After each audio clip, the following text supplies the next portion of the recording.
야당에게 조금 더 권한을 많이 주시면 시원하게. 그 당에 곽상도 의원 아드님이 50억 받은 게 뇌물일 줄 모른다라고 하면서 이게 뇌물 의혹으로 갑자기 번졌는데 좀 이상하지 않습니까? 네, 저희는 뭐 민주당과 다르게 곽상도 수호 안 하겠다고 말씀 이미 드렸는데요. 꼬리를 자르는 거죠. 아니 뭐 꼬리 안 자르는 것보다는 낫죠. 우리 국민의힘 죄송합니다. 도둑의 힘 이것도 아닙니다. 악수라팔 키워놓은 상물이 바로 이재명 후보 본인입니다. 이준석 국민의힘 현재 대표는 봉고파직하도록 하겠습니다. 어명에 의하여 봉고파직하노라. 왕놀이하고 있는 이재명 지사의 가면을 확 찍고 나니 변학도가 보입니다. 이 변학도가 특검을 거부하는 사람들이야말로 범인일 것입니다. 자, 이 거친 발언, 감정가 지금 바로 매겨 보겠습니다. 15,000원 대 4억 원. 자, 먼저 그러면은 15,000원부터 한번 가볼까요? 예, BBK 특검 다들 기억나실 겁니다. 그때 이명박 후보 대선 기간에 있었던 일이고요. 마구 특검을 하는 것처럼 하다가 이명박 후보를 불러서 그 당시 서초동에 곰탕 특을 한 그릇 시원하게 말아 드시고 특검도 말아 드셨죠. 그때 곰탕 특 가격이 당시 물가로 15,000원. 아, 그랬습니다. 예. 곰탕 먹듯이 후루룩 말아먹는 특검을 우리가 한두 번 겪은 것이 아닌데 예.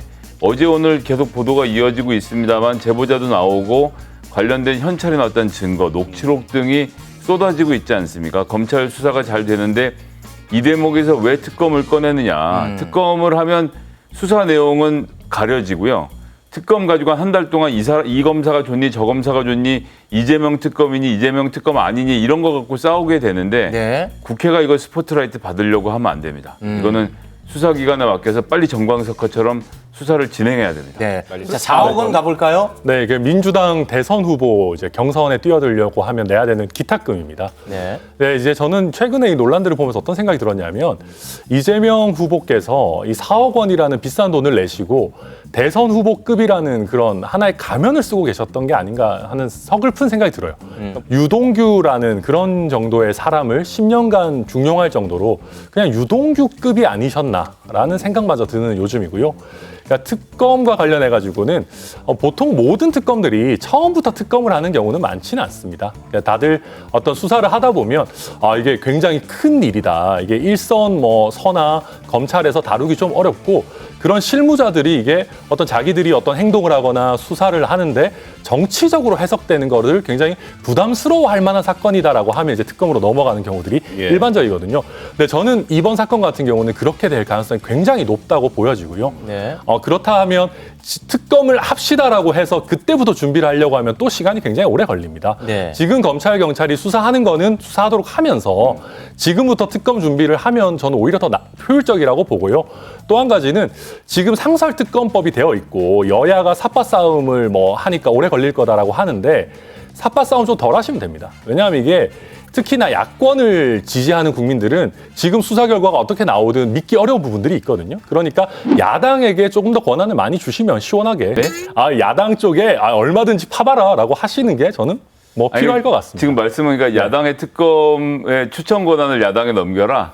전부 다 넘기진 않더라도 삿바 싸움을 조금 덜 하면 더 빨리빨리 갈 수 있죠. 기억이 금방 잊혀지신 것 같은데 이번에 수익이 많이 발생한 문제가 뇌물 문제로 번진 건 그 당의 곽상도 의원이 50억, 그 아드님이 50억 받은 게 뇌물일 줄 모른다라고 하면서 이게 뇌물 의혹으로 갑자기 번졌는데 그런 야당에게 특검에 검사 임명 권한을 주는 것은 좀 이상하지 않습니까? 네, 저희는 민주당과 다르게 조국 수호 이런 거 안 하고 곽상도 수호 안 하겠다고 말씀 이미 드렸는데요. 꼬리를 자르는 거죠. 꼬리를 살려야 되니까. 꼬리를 안 자르는 것보다는 낫죠. 근데 이제 무슨 얘기냐면 추석 전에 알고 있었는데 여태까지 감추고 있다 결국 들통나니까 고백한 것 아닙니까? 들통 나고 나서라도 꼬리는 잘라서.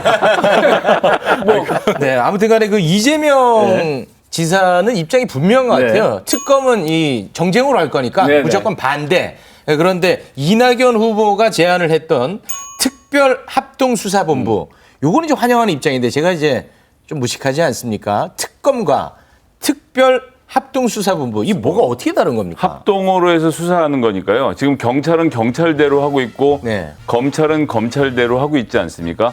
6대 중대범죄 수사를 나누면서 지금 약간 영역이 서로 나뉘어진 부분이 검찰과 있어서 경찰이. 검찰과 경찰이 따로 하고 있는데 합동 수사본부를 만들어서 이 사람들이 다 같이 모여서 검경이 함께 수사를 하는 거죠. 필요하면 국세청도 들어오고 네. 필요하면 이 국토교통부도 들어오고 관련 부처들이 들어와서 합동 수사본부를 구성하면 굉장히 강력하게 수사를 할 수 있습니다.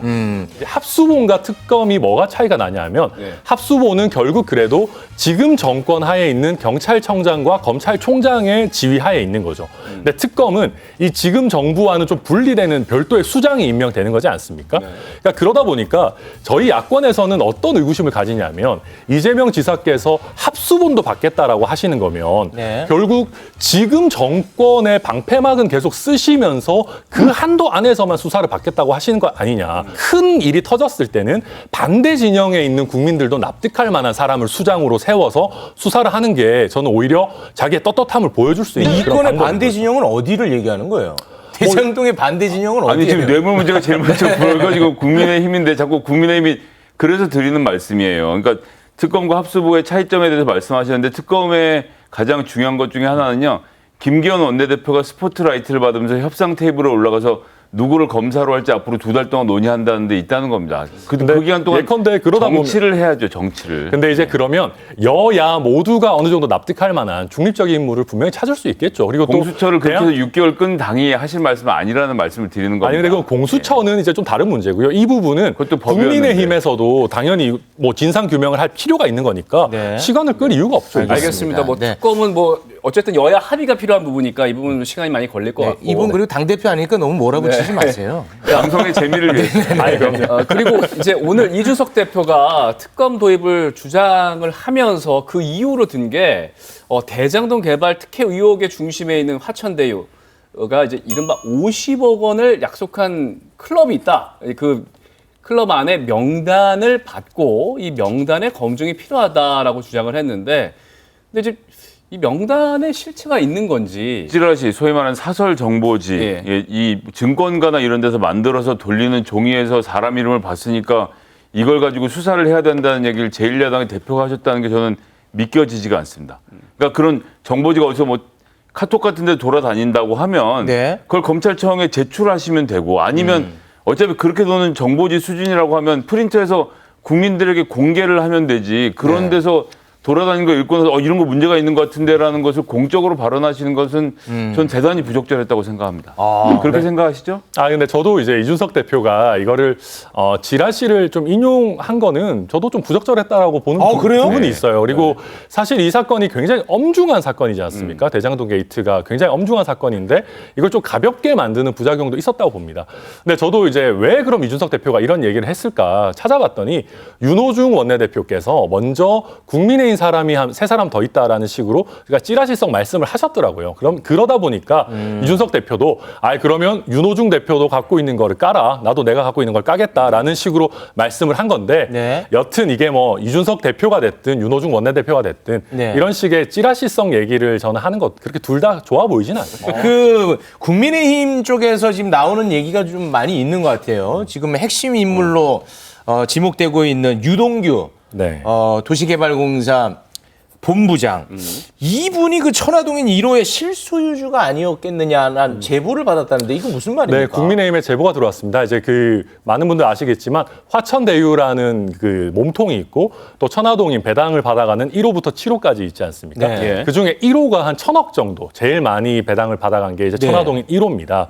근데 이 천화동인 1호의 실제 실소유주가 유동규 전 본부장이다라는 제보가 들어왔고요. 그 국민의힘 대장동 TF에서는 굉장히 신빙성이 있는 제보라고 보고 있는 것 같습니다. 그렇게 보고 있는 것 같고 사실 제가 지난주에도 이제 땀을 뻘뻘 흘리면서 이게 제 뇌피셜이라고 이게 몸통은 따로 있을 거다. 왜냐하면 당시에는 이제 곽상도 의원 얘기는 안 나왔었지만 국민의힘 사람들에게 로비성으로 돈을 뿌렸다라고 하면 그분들의 목줄을 쥐고 있는 건 어디까지나 인허가권을 갖고 있는 성남도시개발공사나 성남시거든요. 네. 몸통에는 도대체 얼마를 줬겠느냐 그런 얘기를 했었어요. 그러니까 당시에 그런 사정은 있었습니다. 새누리당 정부였고 그 경기도지사도 새누리당의 남경필 지사였죠.